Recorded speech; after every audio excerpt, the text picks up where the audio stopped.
Anda kembali di Metro Siang. Pemirsa, tahukah Anda bahwa ada 4 pilar pemenuhan hak anak, yaitu hak untuk hidup, hak perlindungan, hak tumbuh kembang, dan hak partisipasi.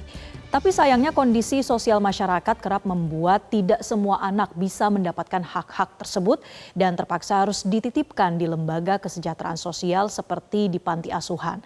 Sebenarnya panti asuhan bisa menjadi harapan tumpuan hidup anak kalau diawasi dengan benar.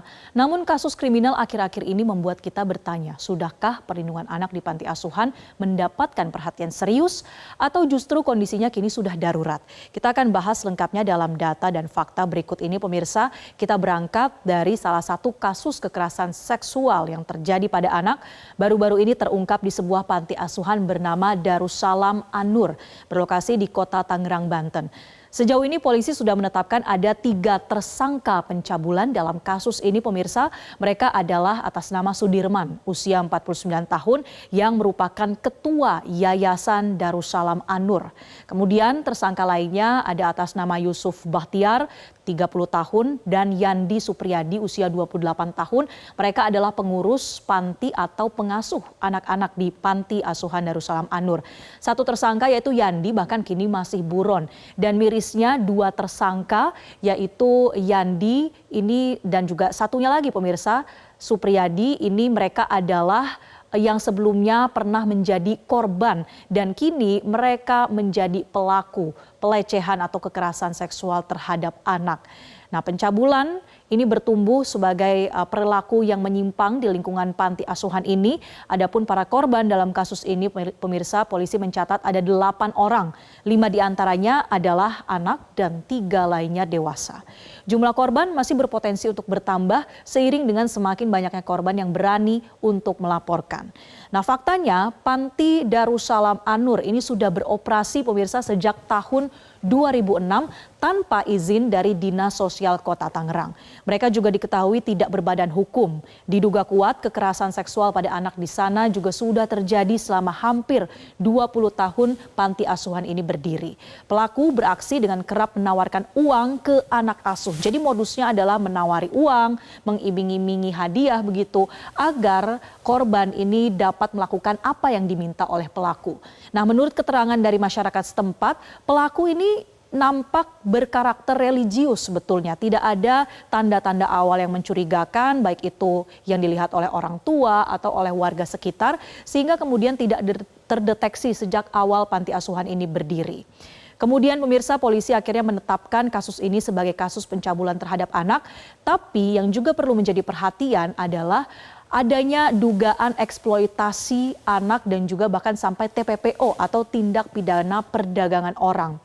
Nah, inilah yang masih didalami oleh polisi, terutama soal dugaan eksploitasi, apakah kemudian ada manipulasi data anak misalnya yang membuat pelaku ini dapat mengumpulkan donatur atau mendapatkan keuntungan bagi keperluannya pribadi, bahkan sampai melakukan ruda paksa juga terhadap anak-anak di sana.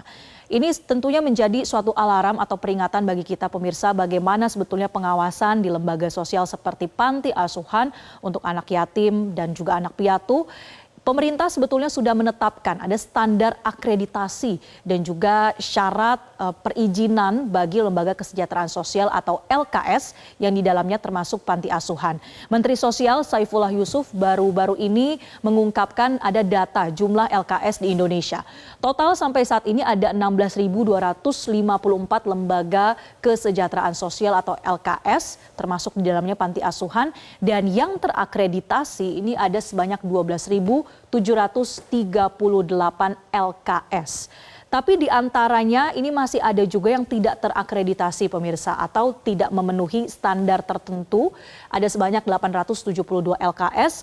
Lalu ada juga yang sama sekali tidak memenuhi syarat sebagai lembaga kesejahteraan sosial, yaitu sebanyak 2.292 LKS. Sisanya bahkan ada yang tidak terlacak, statusnya blank, jadi ini tidak ada pihak yang mengurus begitu ya terkait dengan perizinannya, yaitu sebanyak 352 lembaga kesejahteraan sosial.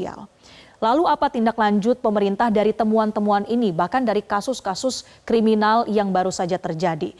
Nah, pemerintah, terutama Menteri Sosial, ini menyatakan bahwa kementeriannya akan segera menerbitkan peraturan Mensos atau Permensos terkait seluruh lembaga kesejahteraan sosial wajib untuk berbadan hukum. Bila panti sosial tidak tercatat sebagai badan hukum, hal ini membuat pelacakannya akan lebih sulit. Pengawasannya pun akan lebih sulit, pemirsa. Untuk itu, Mensos menargetkan dalam 2 bulan ke depan, regulasi baru ini akan segera terbit. Selain itu, pemerintah daerah juga didorong untuk segera melakukan pendaftaran izin operasional LKS. Hal ini untuk sekaligus meminimalisir adanya panti-panti sosial bodong yang jauh dari pengawasan dan juga untuk mencegah kembalinya timbul korban. Pertanyaan selanjutnya, pemirsa, apa yang bisa kita atau publik lakukan? Kita bisa turut mengawasi dan proaktif untuk melapor. Jika menemukan ada indikasi penyimpangan atau bahkan indikasi kekerasan terhadap anak, jangan ragu untuk melaporkan, pemirsa. Ini adalah pernyataan dari Ketua KPAI, AI Mariati. Ia menyebutkan bahwa mari laporkan apapun yang terlihat menyimpang, walau baru indikasi sekalipun, ayo laporkan. Kita sama-sama memberikan dukungan terbaik untuk keamanan tumbuh kembang anak-anak di Indonesia. Menjadi catatan juga, pemirsa, bagi Anda yang mungkin aktif untuk berdonasi ke panti-panti asuhan, ada baiknya untuk teliti lagi perizinannya seperti apa, aktivitasnya apa saja yang dilakukan oleh lembaga sosial tersebut. Kalau terdapat indikasi kejanggalan, jangan ragu untuk speak up, berbicara atau melaporkan. Itulah informasi yang kami hadirkan untuk Anda, pemirsa. Kami akan kembali usai jeda dengan laporan lainnya. Ini terkait dengan Indonesia yang mengalami deflasi selama 5 bulan berturut-turut. Informasi ini akan disampaikan oleh rekan saya, Anggi Hasibuan. Silakan, Anggi. Ya, terima kasih Marcel. Dan pemirsa, benar, nanti kita akan membahas berkenaan dengan deflasi. Sebenarnya ini menjadi sebuah alarm tanda bahaya. Kenapa bisa begitu? Saat lagi, pemirsa. Jelajahi cara baru mendapatkan informasi. Download Metro TV Extend sekarang.